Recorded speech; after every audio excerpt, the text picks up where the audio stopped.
It was a gut-wrenching sight, the rubble of the Twin Towers, but certainly that did not stop emergency workers from across the country from rushing to New York City. And one of the teams was based in Beverly. They talked today about what they faced. Sarah Conji has their story. She's live from Beverly. Sarah?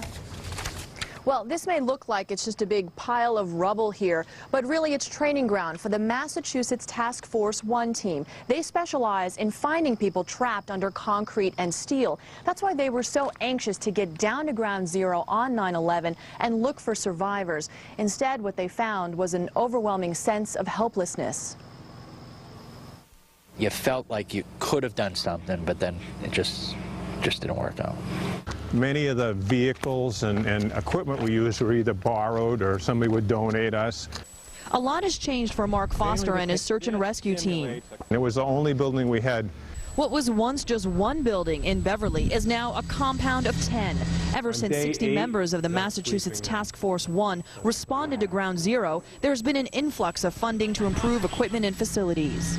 I think some people noticed that why are these teams showing up at the World Trade Center in old Army trucks? And this simulates a collapsed building. Primarily trained to search collapsed buildings and structures, the team was anxious to help at the World Trade Center. But these trained rescuers soon learned there was no one to rescue. With the idea we were going to rescue all these people, we just had to. I mean, these buildings collapsed, people had to be trapped, there had to be voids.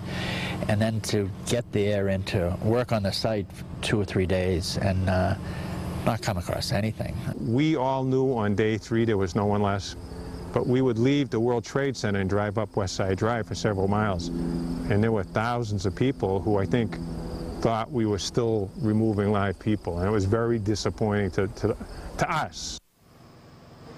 Members of the task force plan to attend a memorial in Boston tonight. These men and women are all volunteers. They train once a month, and they are only paid once activated. Live in Beverly, I'm Sarah Conji, CBS 4 News.